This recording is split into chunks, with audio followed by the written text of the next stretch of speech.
The automaton had an opportunity to meet the president of the greatest country in the world, the United States of America. It was by complete accident that the man became president, but it was an accident that the automaton ensured would happen. Before becoming the president, he was a college American football coach. His salary was $4.5 million a year. When he was just an assistant college American football coach before that, he was also a part-time motivational speaker. He traveled across the country to speak to gym teachers, student athletes, and coaches of college sports. He says what prepared him best for the presidency was being a motivational speaker. The success he found as a motivational speaker came from his ability to establish an emotional ebb and flow while talking to his audience. He started every speech by talking about the child he lost to a congenital heart defect, and ended each with his high school varsity American football career success story. His audiences were always brought to tears, but he made sure that they left with goosebumps. An important aspect of his motivational speeches is his children. He had 5 of them in total, though would only be survived by 4. In the speeches, he claimed singing nursery rhymes as his primary paternal contribution. After the birth of each child, he learned a new nursery rhyme. It was his claimed duty to sing them to sleep with their unique nursery rhyme. Ostensibly, all the remaining parental duties were left to his wife. He explains in detail each of the songs he chose for his children. The different song he learns for each corresponds to a different fire that he sees burning in the child's eyes. His words, burning in the child's eyes. He joked that this was, of course, metaphorical. For the child whom he lost shortly after birth due to a heart condition, he learned the nursery rhyme "To Market, to Market." He establishes the emotional trough of his speech, nearly in tears, by saying that his son was supposed to be the family lawyer, the one to make the big bucks. He does a terrific job. The audience is also nearly in tears. The speeches then went into talking about his personal experiences playing sports through grade school. He related those experiences to those of his children afterwards. His story for each child corroborates the fire he once saw in that child's eyes as a baby. His motivation for telling these experiences is to say how much hard work it takes to be successful. For example, when he couldn't score a touchdown in an elementary school flag American football game, it took hard work to be able to in the next one. When his eldest son similarly couldn't score a touchdown in his own elementary school flag American football game, the son used the same hard work ethic to find later success. He describes his eldest son as being like the itsy-bitsy spider climbing back up the spout again. He continues with the experiences of more of his children similarly. Before moving the motivational speeches forward, he would at this point show the audience a headshot and quote of Theodore Roosevelt. He read the quote. "This is one of my favorite quotes of all time. Never throughout history has a person who lived a life of ease left a name worth remembering."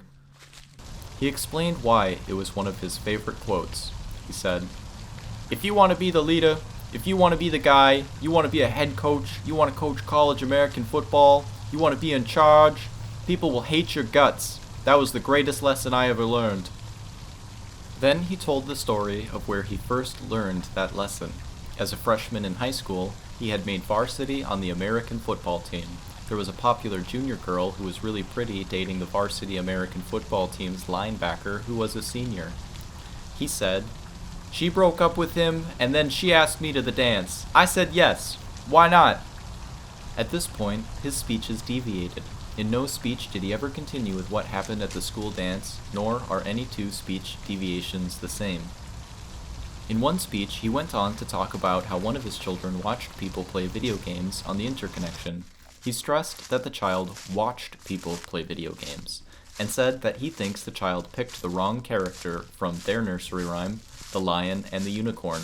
The audience got a kick out of this. They all laughed. In a different speech, he told the audience of another of his children who similarly failed to live up to their nursery rhyme. The nursery rhyme was Cock-a-doodle-doo. The story was about his child struggling in mathematics classes and not wanting to play in school sports. In any case, the speeches came back around to his big high school American football win against the town's rival. As he riled up the audiences by detailing the way that the score rose through the course of the game, each time the same nostalgic sparkle grew on the surface of his eye. After explaining how he won the game with his last-minute strategic triumph, he told his pivotal secret. He claimed his high school American football coach gave him the direction he needed to secure the victory. He told the audiences it was the job of a good coach to give direction and purpose to aspiring athletes. When the motivational speaker and football coach won the American presidency, he gave his signature motivational speech as his election victory speech.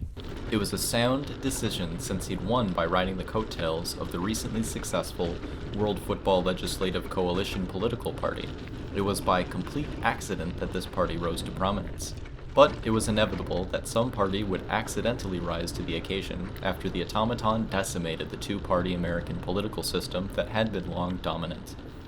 While the automaton was successful in making the American public disavow their loyalties to the previous political parties, it was left to the natural course of history to decide who would take on the mantle.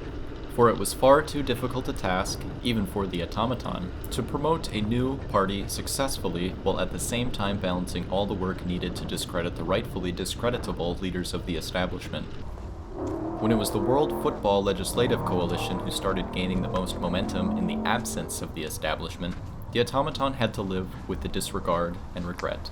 Nonetheless, the automaton worked diligently to spread propaganda on the interconnection. Though not the preferred party for change the automaton wanted to see, the World Football Legislative Coalition was still fresh and malleable. The American populace also had a voracious appetite for football content, and the automaton reckoned this could be a great boon for the plan if the propaganda could be modified for the average consumer of football content. When the automaton was to meet the president in person, it was decided that the secret behind the new president's win would not be revealed to him. The mind of the automaton decided it was better to just listen to the scheduled speech to take in what the plan accidentally accomplished. It wouldn't have mattered one way or the other if the secret was divulged.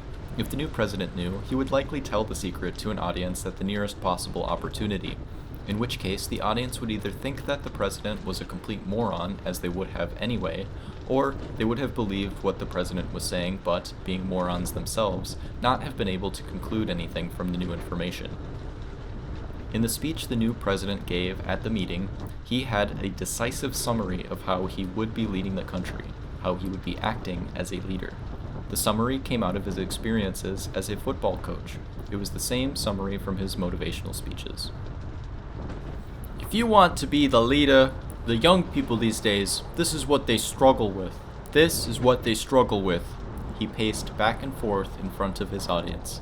It's not being connected. It's not the interconnection that's the problem. It's the ability to handle things like this. He gestured around the room.